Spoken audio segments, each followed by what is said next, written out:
करवा चौथ व्रत की आपको हार्दिक शुभकामनाएं। मासिक धर्म में आपको व्रत कैसे रखना है, कितने दिन बाद व्रत रखें, नई साड़ी, सूट या श्रृंगार कर सकते हैं या नहीं, ध्यान से सुनिएगा। कुंवारी लड़की, सुहागिन महिलाएं चंद्रमा को अर्घ, पति पूजन करें या नहीं, पूरी जानकारी इस छोटे से वीडियो में आपको मिलेगी। तो आपके लिए यह वीडियो बहुत उपयोगी रहने वाला है, ध्यान से सुनिएगा जी, अंत तक बने रहिएगा। करवा चौथ व्रत सुहागिन महिलाओं के लिए बहुत श्रेष्ठ व्रत है जो कि सौभाग्य से जुड़ा हुआ है। आप व्रत करते हैं तो बहुत ही उत्तम है। आपने इस व्रत के चमत्कार को देखा होगा। यह व्रत बहुत प्राचीन है जो कि सौभाग्य से जुड़ा हुआ है। अगर आप इस व्रत को करते हैं तो बहुत ही उत्तम है। प्रथम बार अगर आप मासिक धर्म में शुरू करना चाहते हैं तो इस व्रत को शुरू ना करें, इस बात का ध्यान रखें। आप सभी पहले से अगर व्रत करते आ रहे हैं तो बिल्कुल इस व्रत को करते रहें, परंतु नया व्रत कुंवारी लड़की या सुहागिन महिला को मासिक धर्म में प्रथम बार नहीं करना चाहिए, इस चीज़ का ध्यान रखें। और साथ के साथ आप सभी पहली बार इस व्रत को कर रहे हैं तो इस साल नए सिरे से अगर आप सामान्य जन हैं तो बिल्कुल शुरू कर सकते हैं। कोई भी इस साथ मलमास या खलमास नहीं है तो चिंता टेंशन नहीं है, आप व्रत उपवास कर सकते हैं। अगर आप सामान्य गृहस्थ जन हैं तो मासिक धर्म में इस व्रत को नया शुरू ना करें, पहले से करा रहा व्रत आप कर सकते हैं, कोई दिक्कत की बात नहीं है। आप सभी को कितने दिन बाद इस व्रत को करना चाहिए, यह प्रश्न आता है। देखिए, यहाँ पर क्षेत्रीय मान्यता जैसे लोक मान्यता, क्षेत्र मान्यता, राज्य मान्यता, अलग अलग पारिवारिक मान्यता होती है, उसी के अनुसार किसी व्रत उपवास को किया जाता है। कई क्षेत्रों में इस व्रत को मासिक धर्म के छठे दिन बाद किया जाता है, कई व्रत दिन परिवारों में 7वें दिन में किया जाता है। परंतु जो शास्त्रों में लिखा गया जो है श्लोक मिलता है मासिक धर्म का, उसमें यही वर्णन मिलता है कि नारी हमेशा 5 दिन पूर्ण हो जाने के बाद, 4 दिन अगर पूर्ण हो जाए, अगर रक्तस्राव नहीं है तो आप 5वें दिन से बैठ सकती हैं। अगर 5 दिन में रक्तस्राव बंद हो जाए, आप शुद्ध हो गई हैं, तो आप छठे दिन से पूजन में बैठ सकती हैं। छठा दिन शुद्ध हो जाए तो आप 7वें दिन से भी बैठ सकती हैं। कहने का अर्थ है कि महिला जो है 4 दिन पूर्ण हो जाने के बाद 5वें दिन से किसी भी पूजा में बैठ सकती है, तो इस पूजा में भी आप बैठ सकते हैं। शास्त्र प्रमाण तो यही कहता है कि नारी के जीवन में अगर शुद्धता आ गई है, रक्तस्राव नहीं हो रहा है, तो 4 दिन में वह शुद्ध हो गई है और 5वें दिन में वह पूजन में बैठ सकती है। परंतु लोक और क्षेत्र मान्यता अनुसार छठा और 7वां दिन बताया गया है। हमेशा मासिक धर्म के तीसरे दिन हमें बाल धोने चाहिए और साथ ही जिस दिन आप पूजा में बैठ रहे हैं कोई दोष बार का नहीं लगता, भले ही गुरुवार हो, परंतु आपका कोई भी व्रत पड़ रहा है तो आपको 2 बार मासिक धर्म के जरूर बाल धोने चाहिए। एक तो तीसरे दिन बाल धो लेने चाहिए, एक पूजा में 5वें दिन आपको बाल धोकर पूजा में बैठ जाना चाहिए, कोई भी दोष नहीं लगता। यहाँ पर महिलाओं के लिए भी यही बात लागू होती है और कुंवारी लड़की के लिए भी यही बात लागू होती है, इसका कोई दोष नहीं होता है।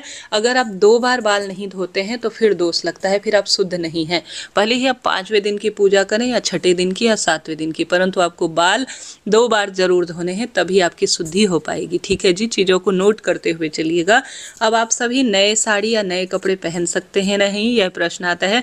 देखिए, श्रृंगार करना महिला का अपना धर्म है, अपना उसकी इच्छा है, स्वेच्छा है। आप नए कपड़े भी पहन सकती हैं, कोई दिक्कत नहीं है।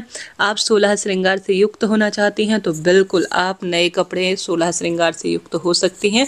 श्रृंगार करना जो है देवी देवताओं को स्पर्श करने जैसा नहीं है, वह नारी का हक है, उसकी अपनी इच्छा है, वह स्वेच्छा से अपने श्रृंगार को पूर्ण कर सकती है। तो बिल्कुल आप नई साड़ी पहन सकते हैं, सूट पहन सकते हैं, मांग भर सकते हैं, पायल, महावर, बिछिया सब लगा सकते हैं। इसमें देवी देवताओं को आप स्पर्श नहीं कर रहे हैं, आपका यह अपना हक है, आपकी यह अपनी इच्छा है जो भगवान ने आपको यह अधिकार दिया हुआ है। देखिए, सौभाग्य का व्रत है, सब श्रृंगार युक्त हुए होंगे, आपने सारी चीज़ें सोची होंगी, समझी होंगी, परंतु मासिक धर्म आ गया है।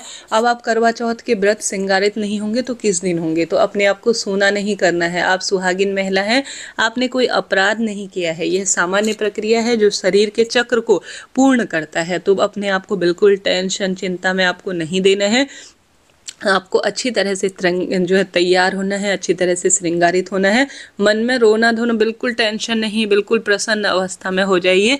और करवा चौथ व्रत आप कर सकते हैं, आपको छोड़ना नहीं है। ठीक है, आपके लिए मेरी बातें रोचक रहती हैं, ज्ञानवर्धक रहती हैं, तो मुझे आपके सपोर्ट की आवश्यकता है। सब्सक्राइब कर आप सभी जो है जय माता दी लिखें, मैं प्रार्थना करती हूँ आप जो चाहते हैं आपके सब कामना सिद्ध हो जाए। बस आज के शुभ दिन में यही मेरी प्रार्थना है, तो आप भी यही प्रार्थना करते हुए जय माता दी कमेंट्स में लिख दीजिए। इसके साथ साथ आप सभी के प्रश्न आते हैं कि हम सभी दान और जो है पूजा कैसे करें। जैसे मैंने आपको बताया, व्रत तो आपको छोड़ना नहीं है। एक बार आपने व्रत शुरू कर दिया है तो इस व्रत को कंटिन्यू करें। व्रत छोड़ना ठीक नहीं रहेगा। व्रत आप नियमित रूप से जैसे करते आ रहे हैं वैसे ही करें। जल्दी उठें, लाल पीले रंग के कपड़े पहने, मांग में सिंदूर, महावर, बिछिया जो आप करते हैं वह लगाएं। बस इस बात का ध्यान रखें कि जो आपके शादी का सिंदूर है ना, जो सबसे पवित्र है, उसको स्पर्श ना करें। एक छोटी डिब्बी अलग से रोज के प्रयोग के लिए आपको बनानी चाहिए। उसमें से मांग भी आपको भरना चाहिए। भाग सुहाग के दिन अपने मांग को सोना नहीं छोड़ना है। आप सभी जो है इसके बाद जो सुबह की पूजा है छोटी सी, वह आपके पति पास में है या आपकी देवरानी जेठानी, आपकी सास पास में है या आपके बच्चे इतने बड़े हैं कि वह दीपक प्रज्वलित कर दे तो वह दीपक प्रज्वलित करें। आप दूर से भगवान को आपको 4 दिन तक स्पर्श नहीं करना है, इस बात का ध्यान रखें। भोग प्रसाद भी नहीं बनाना है। बस आपको मन ही मन, बच्चे दीपक लगा रहे हैं, पति तो आपको दूर से देखना है, प्रार्थना करनी है और कहना है कि हे चौथ माता, हे गणपति गजानन, हे महादेव, आज के शुभ दिन में मैं आपकी व्रती हूँ। मेरे पति बच्चों की लंबी आयु करे। मेरे जो नाम की पूजा है, मेरे पति बच्चे या जो भी आप पूजन कर रहे हैं वह करने जा रहे हैं, जैसी भी है उसे स्वीकार करें। ऐसी प्रार्थना करते हुए मन ही मन आपको ध्यान करना है कि मैं अभी महादेव पर जल चढ़ा रही हूँ, मैं चौथ माता को दीपक लगा रही हूँ, भोग प्रसाद समर्पित कर रही हूँ। ऐसी आप प्रार्थना करें और पूरा दिन आप जिस स्वरूप में व्रत रखती हैं उस तरह से रखने का प्रयत्न करें। शाम के समय आपके यहाँ पूजा होती है तो आप सभी पूजा स्थल से दूर होकर थोड़ा सा पूजा को देख सकती हैं और कथा का आस्वादन कर सकती हैं। कोई दिक्कत, कोई टेंशन, चिंता की बात नहीं है। आपके नाम की पूजा आपके पति, आपके बच्चे कर देते हैं तो आपके वह अर्धांग है, वही पूजा का फल आपको मिलना है, वही पूजा का फल उनको भी मिलना है। चंद्र देवता को वह जल चढ़ा देते हैं, चंद्र देवता को रोली, चंदन, मूली, अक्षत समर्पित कर देते हैं तो सबसे शुभ होता है। और आपको अपने हाथों से जल पिला देते हैं तो यह भी बहुत ही बढ़िया है, बहुत ही शुभ है। बात आती है दान करने की, तो आप दान जो है जब निवृत्त हो जाएंगे मासिक धर्म के उसके बाद कर सकते हैं करवा चौथ का। और अपने सास की थाली इत्यादि भी आप जो है अलग से, आप पहले ही आपको लग जाए कि मुझे मासिक धर्म आने वाला है तो अलग से निकाल लीजिए। उसके बाद आप सभी अपनी सास को इसे दे दीजिएगा। तो इस तरह से आपको मासिक धर्म के नियमों का पालन करना है। कोई भी प्रश्न हो मासिक धर्म से संबंधित आप पूछ सकते हैं। मन में चिंता, टेंशन नहीं, जीवन चक्र है। कोई हमारे हाथ त्योहार आते हैं, कोई नहीं भी आ पाते हैं तो आप बिल्कुल चिंता टेंशन ना करें। जो हमसे भगवान करवा रहे हैं वही हम कर रहे हैं। मानसिक पूजा शारीरिक पूजा से भी ज़्यादा फल देती है, तो अपने आप को बिल्कुल चिंता टेंशन में ना माने। आप बहुत बढ़िया हैं, बहुत श्रेष्ठ हैं। आपकी आराधना पूजा अन्य दिनों की स्वीकार्य हो चुकी है। आज भी जो पूजा हो रही है वह बहुत उत्तम है और आपके पति बच्चे उस पूजा को कर रहे हैं तो वह सर्वश्रेष्ठ ही है। तो आप चिंता टेंशन बिल्कुल ना करें, खुश हो जाइए। आज का दिन चमत्कारी है, आपकी प्रार्थना पूजा स्वीकार्य हो गई है। तो इस तरह से यह जानकारी थी।